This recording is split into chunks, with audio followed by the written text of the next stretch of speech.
Up next, what happens when a propane tanker explodes during one of the worst snowstorms of the year, followed by an earthquake? We'll show you how the Windsor-Essex region has led the way for the province in the adoption of technology and is using it collaboratively for the benefit of its residents. In Windsor-Essex County, we are fortunate to have a leading network of individuals and technology that are setting safety standards not only for our community, but for our province. Sergeant Chris Zalesny explains their new software platform called WebEOC.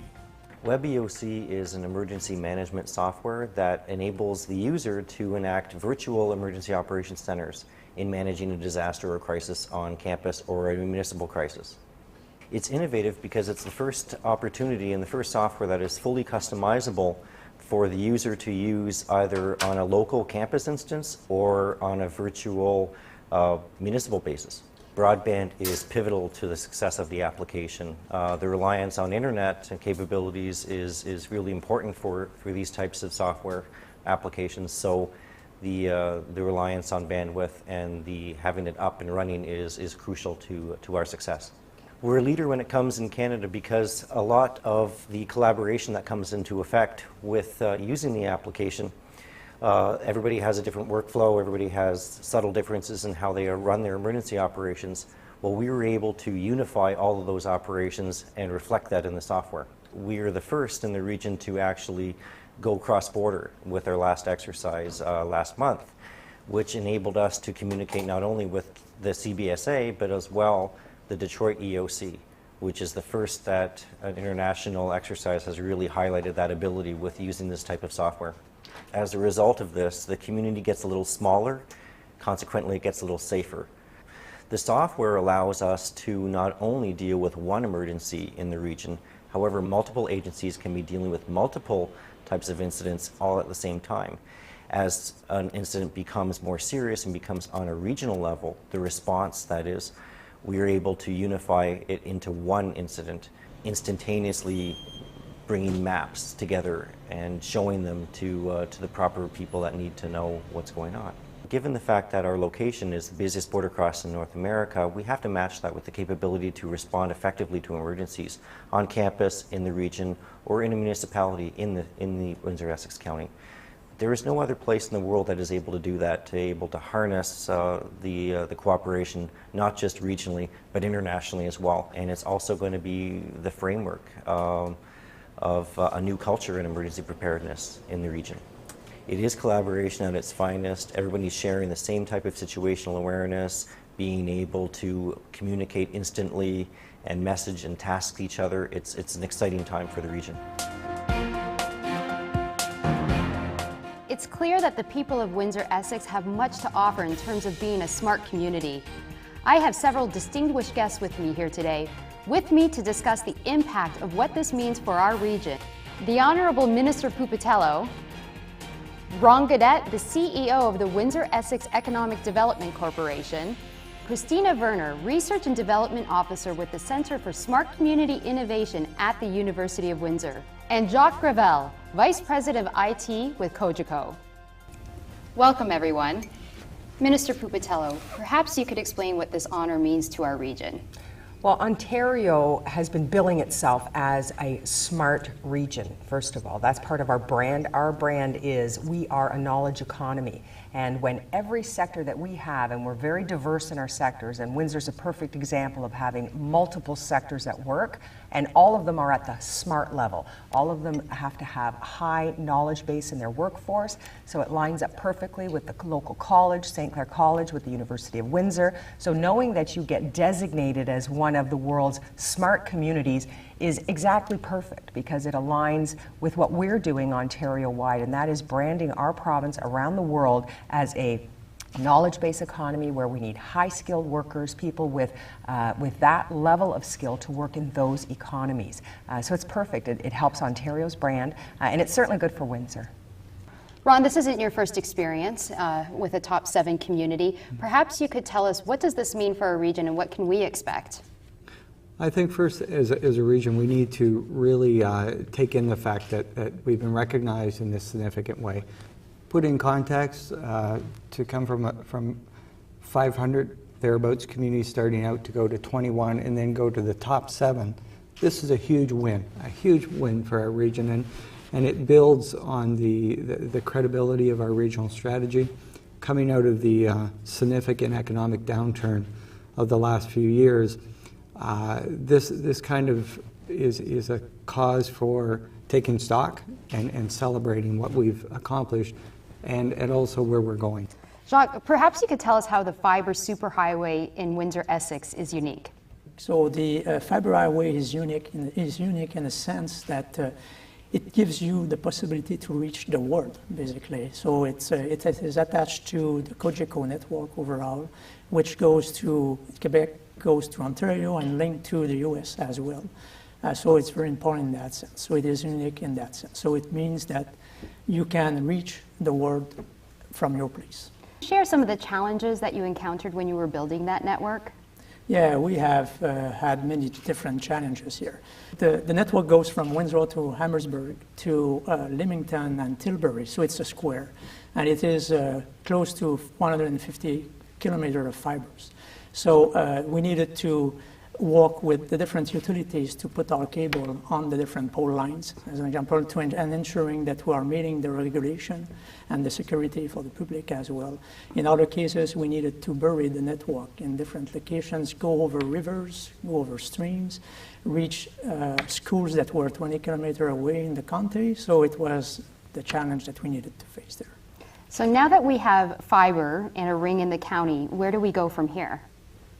Oh, we can go wherever you like to go here, basically, because it means that now we have a fiber point of presence in every locality here in the region. So we are close to everybody who would like to be attached to the highway, basically. So the commercial people, the business people, and the residential market is close to having access to the fiber highways. And what can we expect in the future for the area?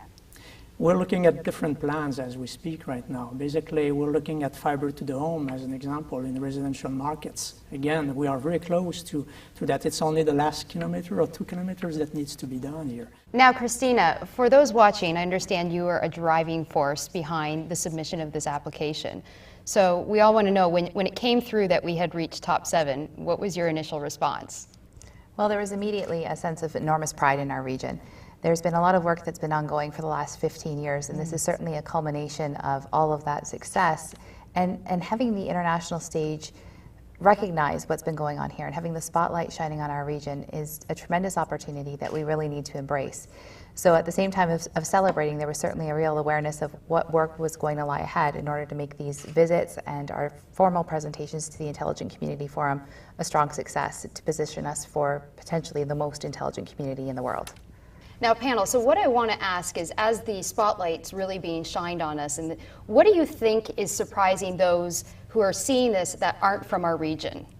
Well, I think it's fair to say that a lot of people will say, where is Windsor again? Oh, that's right next to Detroit. But this opportunity actually lets people say, wow, is it ever pretty down there? And then, as we know, the initial reaction from people who've never been to Windsor before, they'll make all those first aesthetic comments. What a fabulous riverfront. Wow, you've got 30 golf courses in the county. And those things are all about the season and why our season is 2 months longer than most places in the country. And then you start getting them to dive in a bit and see real strength in the economy, in the industry, in industrial leaders, in leadership from the social sector of the community, from the business community, people who are on a world stage and you know their origins were from Windsor or they're still here. And I think that's a kind of exposure that Windsor's been looking for. And certainly we have a lot of pride here. And I'm going to put this question to Ron. Share some of your thoughts with our viewing audience on what it's like for you having relocated here. Windsor-Essex has such a phenomenal story to tell on a world stage. What do we do well? We make things and we grow things. And yet people may have a certain perception of us. When they look into it, they see this bountiful basket of quality human resources, amazing skill sets, industrial resources that are unparalleled in North America, access to marketplace, as the minister referred to, a beautiful region with bright blue sky most days, lots of water, And I think what people are really going to see is this connection that's happening, this cooperative spirit of industry, government, organizations, institutional, academia, coming together and really focusing on what needs to be done. It certainly seems like the winds of change, of positivity seems to be coming through our region. Christina, why don't you tell me, what are the things that you are most excited about as we're looking to the future and what we're doing here? Well, certainly when we look through the lens of crafting this visit, there's been a few things that have jumped out. Having grown up here all my life, what we've seen in the agricultural sector has been particularly exciting in the greenhouse industry, and the fact that we have the largest amount of under glass growing in Canada, if not North America. We have the largest greenhouse producer in Canada right here, just outside of Leamington, and the amount of innovation that's happening. Certainly one of the things that I find the most compelling about this region is the strength of the collaboration and the strength of the people, and that really holds the promise of our future. So as Ron was saying with regards to the inter-organizational and the institutional and academic sort of collaboration that's been ongoing, it really helps to answer that question of how are we going to make sure we have a quality future for our children to want to stay in Windsor and Essex County and create a place where they want to live, learn, work, play, and invest. And I think, certainly as we have been out touring the region, all of us are spending time, I think one of the things that's jumped out at me is the amount of technology that is being used at every level, all the way. Perhaps we can talk a little bit about that. Maybe you want to, I know we were in the greenhouse and we were completely blown away by the fact that one of our greenhouse owners was saying that one of their managers was in New York, and by his iPhone, for example, he was opening and closing the windows and adjusting. That's the kind of things that I think we don't take credit for and we don't realize is going on. But what other kind of technology items came out for you? One of the nicest stories I think we heard was at Sun Parlor Home, and the fact that the technology has been very liberating for them to be able to spend more quality time with the patients out there. And we certainly saw that with the quality of care that was being delivered when we were there on our visit. Also, the WebEOC application that's being used collaboratively between the university, the County of Essex, the City of Windsor, and even the City of Detroit, and helping us plan for emergency response and preparedness is really critical for our future. And just to see the Cogeco network and how that's helping to power those solutions as well has been very interesting as we move through our site visits. So let's do a vision exercise now. Where do we see ourselves as a region in 5 years? Where do you think we're going to be? As we're post-recession and as we're coming out of this sort of bad economic time that was worldwide, you see this activity happening now in Windsor that is really exciting. Back in 1905, Ford decided they're coming outside of America to build a car. They chose Windsor.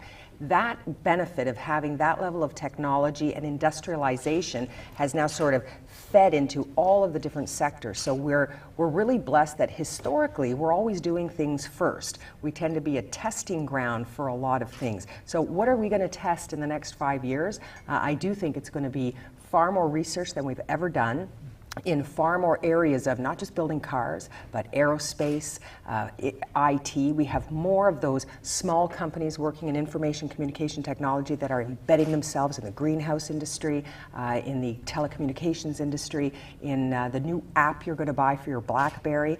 Remember that the BlackBerry was founded by a Windsorite. And those things are great for the world to know. I've got this great experience of going around the world, and I can't tell you how many times I don't find some link back to Windsor. In the middle of London's financial district in England, there's this massive unit up in the sky, Windsor, and created and developed, and it's there for the world to see. And those are just some experiences, but we really are, I think we're pretty nervy down here. We've come through a lot historically, and that's given us that kind of boldness to try these new things. So in the next 5 years, Lord knows what the next invention will be, but Windsor will have something to do with it. I just want to thank you all again for coming today, and we really appreciate you being here.